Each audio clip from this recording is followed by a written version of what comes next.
ಹಾವೇರಿ ಜಿಲ್ಲೆ ಹಾನಗಲ್ ಪುರಸಭೆಗೆ ಭಾರತೀಯ ಕೃಷಿ ಕಾರ್ಮಿಕ ರೈತ ಸಂಘಟನೆಯ ಸದಸ್ಯರುಗಳು ಪುರಸಭೆ ಅಧಿಕಾರಿ ಜಗದೀಶ್ ಅವರೊಡನೆ ಚರ್ಚಿಸಿ ಪುರಸಭೆ ವ್ಯಾಪ್ತಿಯಲ್ಲಿರುವ ಬಡವರಿಗೆ ಮೂಲಭೂತ ಸೌಕರ್ಯ ಹಾಗೂ ಆಶ್ರಯ ಯೋಜನೆಯಲ್ಲಿ ನಿಷ್ಪಕ್ಷಪಾತವಾಗಿ ನಿವೇಶನವನ್ನ ಹಾಗೂ ಮನೆಗಳನ್ನು ನಿರ್ಮಿಸಿಕೊಡಬೇಕು ಎಂದು ತಿಳಿಸಿ ಮನವಿ ಸಲ್ಲಿಸಿದರು. ತದನಂತರ ತಹಶೀಲ್ದಾರ್ ಕಚೇರಿಗೆ ತೆರಳಿ ಮನವಿ ನೀಡಲಾಯಿತು. ಈ ಸಂದರ್ಭದಲ್ಲಿ ಎಂಎಸ್ ಪಾಟೀಲ್, ಶೀಲಾ ಭದ್ರಾವತಿ ಮುಂತಾದವರು ಉಪಸ್ಥಿತರಿದ್ದರು.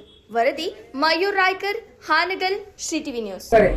ಮಾರಾಟ ಮಾಡುವ ಮಾಲೀಕರು ಯಾವುದೇ ರೀತಿಯ ತೊಂದರೆ ಆಗದಂತೆ ನಾವು ನಿಮಗೆ ಮನೆ ಕಟ್ಟಿಕೊಂಡು ವಾಸ ಮಾಡಲು ಅನುಕೂಲ ಮಾಡಿಕೊಡ್ತೇವೆ ಎಂದು ಹಣ ಪಡೆದುಕೊಂಡಿರುತ್ತಾರೆ. ಖಾಲಿ ವಾಸ ಮಾಡುವವರು ಹಣ ಕೊಟ್ಟು ಮಾಡಿಕೊಂಡು ತಮ್ಮ ಅನುಕೂಲಕ್ಕೆ ತಕ್ಕಂತೆ ಮನೆ ನಿರ್ಮಾಣ ಮಾಡಿಕೊಂಡು ಸುಮಾರು 10 ರಿಂದ 15 ವರ್ಷಗಳ ಕಾಲ ಜೀವನ ಸಾಗಿಸುತ್ತಾ ಇರ್ತಾರೆ. ಅಧಿಕೃತ ಜಾಗವೆಂದು ನಗರಸಭೆ ವಾಸ ಮಾಡುವ ಕುಟುಂಬಗಳಿಗೆ ನೀರು, ವಿದ್ಯುತ್, ದೀಪ, ರಸ್ತೆ ಅಭಿವೃದ್ಧಿ ಮಾಡಿಕೊಟ್ಟಿರುತ್ತದೆ. ವಾಸದ ಜಾಗಕ್ಕೆ ಜನರಿಗೆ ತೊಂದರೆ ಆಗದಂತೆ ತೆರಿಗೆ ಕೂಡ ತುಂಬಿಸಿಕೊಂಡಿರುತ್ತದೆ. ವಾಸ ಮಾಡಿರುವ ಕುಟುಂಬಗಳಿಗೆ ಕಾನೂನಿನಲ್ಲಿ ಇರುವ ಅವಕಾಶಗಳಿಗೆ ತಕ್ಕಂತೆ ಒಕ್ಕೂಟಗಾರರ ಕಲಾಂದಲ್ಲಿ ದಾಖಲಿಸಿ ಅಂಥವರಿಗೆ ಉತ್ತರ ನೀಡಬೇಕು. ಏಕೆಂದರೆ ಈಗಾಗಲೇ ಹಾನಗಲ್ ತಾಲೂಕಿನ ವ್ಯಾಪ್ತಿಯಲ್ಲಿ ರಿಸ ನಂಬರ್ನಲ್ಲಿ ರೈತರು ಅಥವಾ ಇತರ ಜಮೀನಿನಲ್ಲಿ ತುಂಡು ಗುತ್ತಿಗೆಯಾಗಿ ಆಫ್ಸರ್ದಲ್ಲಿ ಖರೀದಿ ಮಾಡಿಕೊಟ್ಟಿರ್ತಕ್ಕಂಥ ಜಮೀನುಗಳಿಗೆ ಅವ್ರು ಏನು ಮಾಡ್ಬಿಡ್ತಾರೆ, ಪುರಸಭೆ ಎದುರು ಆ ನಂತರ ಅಲ್ಲಿ ನೀರು, ನೈ, ಆಮೇಲೆ ಎಲೆಕ್ಟ್ರಿಕಲ್ ರಸ್ತೆ ಮಾಡಿಬಿಡ್ತಾರೆ. ಆ ಮಾಲೀಕರು ಕಾನೂನು ಪ್ರಕಾರ ಖರೀದಿ ಕೊಟ್ಟಿರಂಗಿಲ್ಲ. ಕೊಡಲಿಲ್ಲ ಅಂದ ತಕ್ಷಣ ಇವ್ರಿಗೆ ಹೋಗಿ ಜಾಸ್ತಿ ಹಣ ಕೊಡಲಿಲ್ಲ ಅಂತಂದ್ರೆ ನಿಮ್ಮ ಮನೆಗಳನ್ನು ತೆರವುಗೊಳಿಸ್ತೀವಿ, ನಿಮ್ಮ ಮನೆಗೆ ಬಂದು ನಾವು ವಾಸ ಮಾಡ್ತೀವಿ ಅಂತ ಧಮಕಿ ಆಗ್ತಿರ್ತಾರೆ.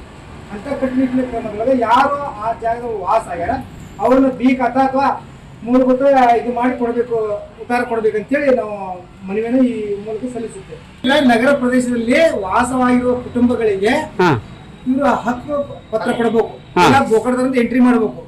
ಯಾಕಂತಂದ್ರೆ ಈ ನಗರ ಪ್ರದೇಶದ ಸುತ್ತಲೂ 7 ನಂಬರ್ ಜಮೀನಿನಲ್ಲಿ ಅವ್ರು ರೈತರು ಏನ್ ಮಾಡ್ತಾರ ಅಥವಾ ಒಬ್ಬ ಮಾಲೀಕ ಏನ್ ಮಾಡ್ತಾನ, ದುಡ್ಡಿನ ಅವಶ್ಯಕತೆ ಜಮೀನು ತುಂಡಾಗಿ ಮಾರಿರ್ತಾನ, ಕಾನೂನು ಪ್ರಕಾರ ಖರೀದಿ ಮಾಡಿ ಕೊಟ್ಟಿರಂಗಿಲ್ಲ. ಅದನ್ನ ನಂಬಿದಂತ ಜನರು ಏನ್ ಮಾಡ್ತಾರೆ, ತಮ್ಮ ಅನುಕೂಲಕ್ಕೆ ತಕ್ಕಂತ ಮನೆ ಕಟ್ಟಿರ್ತಾರ. ಮನೆ ಕಟ್ಕೊಂಡು ಆದ ನಂತರ ಪುರಸಭೆ ಏನ್ ಮಾಡ್ತಾರೆ, ಅಲ್ಲಿ ಮನೆ ಇದೆ ತಿಳ್ಕೊಂಡು ಅದಕ್ಕೆ ಎಲೆಕ್ಟ್ರಿಕಲ್, ರಸ್ತೆ, ನೀರು ಕೊಟ್ಟು ಬಿಡ್ತಾರ. ಅದು ಖರೀದಿ ಸಮಯದೊಳಗ ಇವ್ರು ಏನು ಉತ್ತರ ಮಾಡಿಕೊಡ್ಬೇಕಂತ ಹೊತ್ತಿನಾಗ ಖರೀದಿ ಮಾಡ್ಕೊಂಬ ಅಂತ ಪುರಸಭೆ ಹೇಳ್ತಾರ. ಆ ಮಾಲೀಕ ಏನ್ ಹೇಳ್ತಾನ, ನನಗೆ ಇನ್ನೂ ಹೆಚ್ಚು ದುಡ್ಡು ಕೊಟ್ಟರು ಮಾಡ್ಕೊಡ್ತೀನಿ, ಇಲ್ಲಾಂದ್ರೆ ನಿಮ್ಮ ತೆರವುಗೊಳಿಸ್ತೀನಿ ಅಂತೇಳಿ ಅವ್ರಿಗೆ ತೊಂದರೆ ಕೊಡ್ತಾನ. ಅಷ್ಟೇ ಅಲ್ದನ ಅವ್ರೇನಾದ್ರೂ ಶೌಚಾಲಯ ಕಟ್ಕೋಬೇಕು ಅಥವಾ ಇನ್ನಿತರ ಏನೋ ಮಾಡ್ಬೇಕು ಅಂದ್ರೆ ಅವನು ತಕರಾರು ಮಾಡ್ತಾರ. ಈಗ ಉದ್ದೇಶಪೂರ್ವಕವಾಗಿ ಹೋಗಿ ಅಲ್ಲಿರ್ತಕ್ಕಂಥ ನಳ ಮುರಿದು ಹಾಕೋದು ಅಥವಾ ಮನೆ ಇರತಕ್ಕಂಥ ಬಲವನ್ನು ತೆಗೆದು ಹಾಕಂತ ಪ್ರಯತ್ನ ಮಾಡ್ತಾರೆ.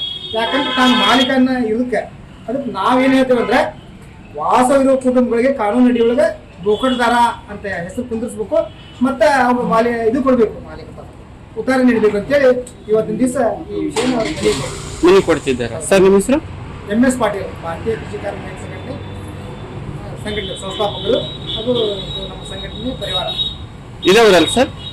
ಇದವರಲ್ಲ? ಹೌದು, ಓ, ಮನೆ